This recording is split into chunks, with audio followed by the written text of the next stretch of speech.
En este video haré el resumen del artículo El proceso de la escritura académica, 4 dificultades de la enseñanza universitaria, de la autoría de Paula Carlino.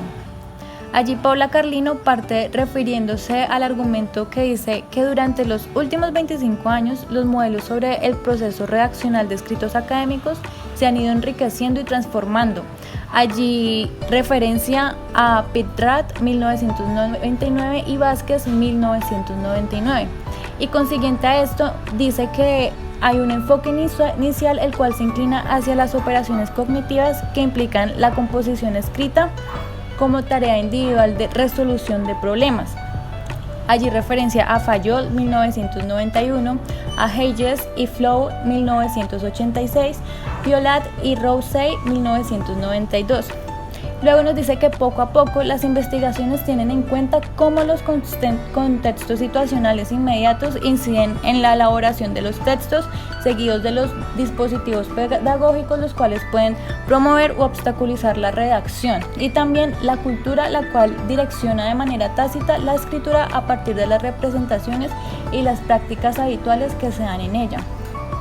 Luego aparece Rowe y Vanik 1999, quien propone un modelo que integra los distintos niveles de análisis. Allí añade el texto escrito, los procesos mentales de la escritura, la situación retórica del evento redaccional y el contexto sociopolítico del escribir.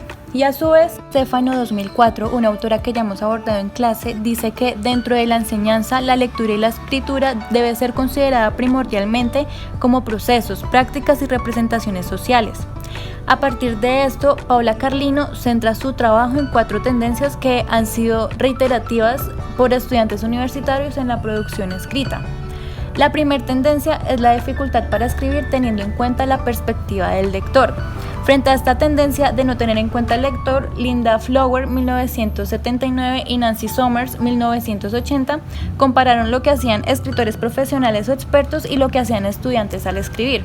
Allí Nancy Summers menciona que los escritores expertos, ya sean periodistas, editores y académicos, imaginan al destinatario leyendo su producto y que la existencia del lector y las expectativas que tiene el lector sobre eso que está leyendo es lo que influye y ayuda al escritor en su proceso de revisión. Y a su vez Linda Flower, 1979, caracterizó las diferencias entre los textos que producen los estudiantes y los textos que producen los profesionales. Entonces, los textos que producen los estudiantes los denominó como prosa basada en el autor, debido a que los estudiantes en el momento de producir textos presentan las ideas en el mismo orden que fueron leídas o descubiertas, y esta caracterización muestra que dentro de ese camino en ese camino o ese proceso que el estudiante está haciendo dentro de ese texto que redacta en relación a un tema en específico, hay una constante confrontación y por lo tanto se refleja un proceso de pensamiento.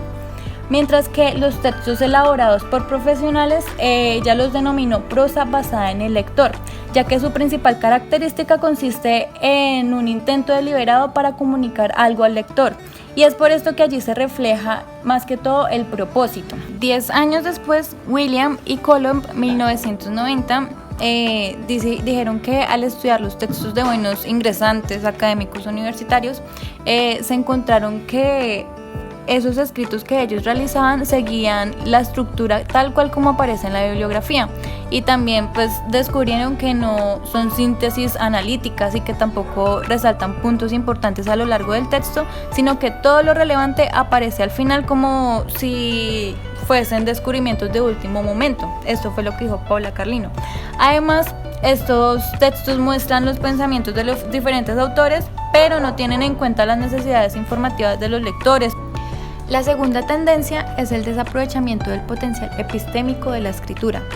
Paula Carlino dice que los estudiantes universitarios desaprovechan en gran medida el potencial epistémico del escribir y relaciona dicho desaprovechamiento con la dificultad de tener en cuenta al lector. Y además menciona que Escardamalia y Bereiter 1992 encuentran 2 formas de redactar. La primera forma de redactar consiste en decir el conocimiento. Allí, quien escribe recupera todo lo que tiene guardado en su memoria y en su mente sobre un tema y lo expresa en el papel. Y esta primer forma de redactar se opone a la segunda forma de redactar, la cual es la transformación del conocimiento, debido a que quien redacta considera la situación retórica en la que se está componiendo dicho texto, o sea que tiene en cuenta al lector, anticipa los rasgos del destinatario y analiza el propósito que tiene con su texto. Y allí la autora nos dice que quien redacta de acuerdo a este modelo modifica los conocimientos previos que se tienen sobre un tema. La tercera tendencia es la propensión de revisar los textos solo en forma lineal y centrados en aspectos locales y poco sustantivos. En esta tendencia, los estudiantes solo se centran en revisar la superficie del texto, es decir, que conservan las ideas que volcaron y así revisten su texto una y otra vez, solo modifica lo que está por la superficie, como ya palabras y frases, más no el texto pues en su totalidad, en conjunto. Entonces allí la autora dice que es como si los estudiantes se enamoraran tanto de lo que escriben que ni siquiera admiten algún cambio y no admiten esos cambios con el propósito de mejorar o transformar su conocimiento. Paula Carlino también nos dice que los estudiantes no consideran la revisión como una fuente de modificación y desarrollo de perspectivas, sino como un simple proceso para corregir y subsanar errores. La última tendencia es la dilación o postergación del momento de empezar a escribir. Cabe resaltar que dilación es retrasar un proceso o una actividad. En este caso, pues la de empezar a escribir. Entonces, esta tendencia consiste en que los estudiantes, al enfrentar la tarea de abordar un texto de alto calibre o importante, simplemente se enfocan en la recopilación de bibliografía. No se centran en escribir ideas o pensamientos emergentes sobre el tema o perspectivas posibles que pueden surgir sobre ese tema. Entonces, al omitir o postergar ese momento importante de la escritura, terminan escribiendo sin un enfoque propio y entonces asumen las diferentes voces, autores y referencias que consultaron inicialmente. Allí Paula Carlino nos dice que la postergación o dilación se describe como un producto de la angustia paralizante al ver la página en blanco. Es que si nosotros no nos sumergimos bien, vamos a considerar que las 4 tendencias se refieren a los escritores inmaduros, o sea, a los jóvenes y a los no adultos, a quienes les falta la inteligencia y son pues malos alumnos, ¿no? Pero realmente estas tendencias no son únicamente para referirse a los jóvenes pues que están iniciando en sus carreras universitarias. Y allí Paula Carlino dice que no sería sorprendente si encuentran pues estudiantes más o profesionales que están cursando posgrado aún recayendo en estas tendencias de escritura mencionadas. El segundo aspecto es que uno de los orígenes de las dificultades mencionadas en los estudiantes universitarios puede situarse en su doble condición de aprendices. Esta tendencia se refiere a que, aunque las producciones textuales del estudiante parezcan decir el conocimiento ajeno u otras voces o algo que no es propio de ellos, quizás en este proceso ellos empiecen a transformar su propio conocimiento. Para finalizar, hablaré acerca de mi experiencia en relación a dichas tendencias.